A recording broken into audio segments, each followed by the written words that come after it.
back in from a run. Our bread dough has been rising over on the oven for about an hour. So I'm gonna wash my hands and get back to work making our herb fogousse. So nice thing about yeast breads is that you can do a little bit of work and then you can walk away from them and go do something else for a while because they like to rest and rise. So I'm going to get the dough, and you're going to notice that when I get it out, I've got it inside another bowl. And the reason I did this was to make it warmer. So the bigger bowl had some warm water, and that kind of made a nice little warm spot for our dough. Now look how much it has risen. Since the Remember, beginning. it was just a little ball when we put it in there. Tiny little bowl. Yeah, okay. So our next step is to turn our bread dough out onto our floured surface right here, and we're going to start to shape it. Okay, so what we're going to do now is we're going to take the dough out. You can see it's got that lovely spongy fluffy texture. Yeah. And we're going to turn it out onto our flour, and we're going to shape it into a triangle. Yeah, we're going to actually shape it into a little triangle. But why a triangle? Well, because what's going to happen is it's going to actually become a leaf. I'll show you how. All right, so we're going to take this, I'm going to put it on parchment paper. All right, and I'm going to spread my dough out. And it's going to make a triangle here. Oh, I see. So you can see that rosemary in there. You can smell it too. All right, so we're stretching the dough out. And we're going to make a few slits here. So I'm going to take a knife. All right, and I'm going to cut a slit in my dough up the middle. But why are you cutting it? Well, what's going to happen is it's going to turn into a leaf. So we're going to cut it, and this would look like the center vein of a leaf. Oh, And now I get it. Yeah, do you get it now? Okay, so I mean, we can make it a little more pointed if we want to. And then we're going to cut some slits right here.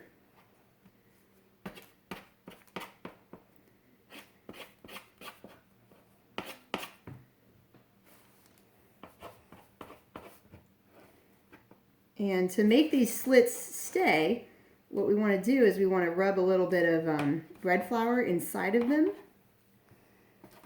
Now there's all kinds of fun things that you can do with yeast breads in terms of shaping them. You can make yeast breads that actually look like little wreaths. You can make Can you make cool ones stuff. that look like cookies? Can you cookie cut yeast bread? You can do that. I don't know how they'd turn out in the long run. Now what we're going to do to make these slits stay is we're going to take a little bit of the bread flour and we're going to roll a little bit of bread flour into them. Otherwise, what will happen when we let our yeast bread sit and rise is those will close up. So we're going to let this rise a second time. And if we put our little bit of bread flour in there, then those will stay put. Okay? You getting all this, Aubrey? Yeah. Yeah? All right. Oh, I've seen that kind of bread before. Now I remember. So we're going to also shake a little bit of salt with our salt shaker on the surface of our bread. And we're going to let it rise again. So again, we're going to put it back over here where it's warm.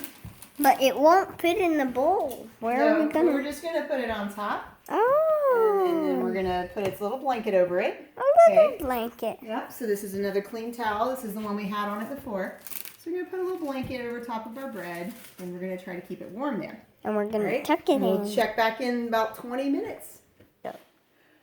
Okay, so it's been about 25 minutes since we set our herb fogousse over here to rise. And look, it's all nice and puffy now. And it's risen up a good bit. And you can see those slits that we put in there, they've tried to close already. So we'll see what it turns out like when we actually bake it. They may not stay. But at any rate, this is ready to go in the oven. And we've got our oven at 400 degrees. Aubrey, you want to show them? 400 degrees is the temperature of our oven. And what I'm going to do with this, just before I put it in the oven, I am going to sprinkle a few things on it. I'm going to sprinkle a little bit more sea salt. See That's what we some? got right here.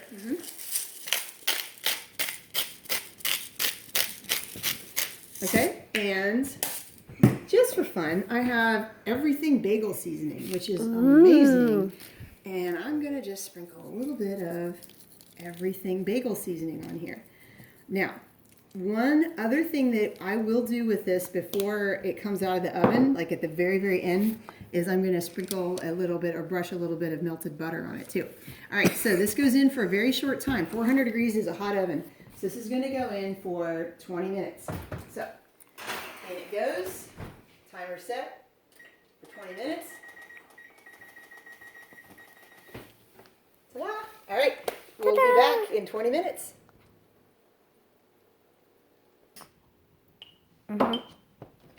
Okay, so you can see our loaf of herb fogousse is looking really nice. It's risen up, and the timer is just about ready to go off. 2, 1. Okay, so now we're going to pull our pan out. And if we were really doing this the way that a French chef in Provence would do, then we would have had this on a baking stone, but I don't have a baking stone, so I'm using my baking sheet. Now what I have here is a little bit of melted butter. So I am just brushing melted butter onto the bread. And that's going to change the texture of the bread a little bit. It's going to make it a little bit softer, but it's going to add delicious buttery flavor to the bread while it cools. All right. So fogousse traditionally comes from the French area of Provence. So if you've heard of herbes de Provence, if you've heard of like provincial style cooking, it's a really well-known region of France. And Mimi could tell you all about it. But this is a bread that would traditionally have been served there. This is a lot like focaccia. If you've ever heard of focaccia, that is an Italian bread. So herb fogousse is very easy to make. And here are the main things you're going to need to be able to make it. Again, a pack of dry yeast dissolved in a half cup of warm water with a pinch of sugar. Let that sit for 5 minutes. Measure out 9 ounces of bread flour so that you get that good gluten. A tablespoon of fresh cut rosemary, a tablespoon of olive oil, a teaspoon of salt, and another 1/4 cup of water. After your yeast rises or after your yeast activates, you're going to add all that and blend it together.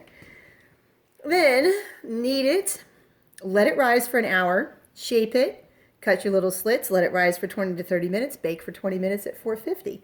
Shout out to Susie Cork at Shaw's Restaurant in Lancaster. It's a restaurant that's no longer around anymore, but back in the day when I lived in Lancaster, she's who taught me how to make this type of bread. Here are the main points that I want you to know from this lesson. So, main point 1, yeast needs sugar to grow and activate. One of sugar's best roles in foods is to ferment. So foods such as bread, cheese, wine, and beer all rely on microorganisms to ferment them, to form them. Otherwise, bread would just be like really bland tasting flour, and cheese would just be really like sour milk. The sugar in these things, the sugar in the bread, the cheese, the wine, and the grains in the beer, that maltose, that sucrose, that fructose, that lactose, that's what allows all of those microorganisms to ferment things. Second main point, bread flour is different from all-purpose flour because it contains extra gluten. Gluten, I smeared my words here. Gluten is a protein found in whole grains. It gives bread its chewy texture. It's what also makes the bread dough tough. That's why pizza crusts can be tossed up in the air by those pizza chefs and they won't fall apart. You know, if you did that with like chocolate chip cookie dough, it'd be a huge mess. But the reason why you can do that with bread dough is because of the gluten. All right, so another main point, measuring with mass is more accurate than measuring with volume. Volume is going to be kind of like inaccurate sometimes, so when you're measuring out dry ingredients like flour, sugar, you might want to use mass if you can. So those are the main points, and again, this is a lovely bread that you can serve. You can serve this with a dip, you can serve it on its own. And I hope you guys, if you get a chance, can try to do this. And if you don't, then one of these days when we get back to school, I will make some of this and bring it in to share with you.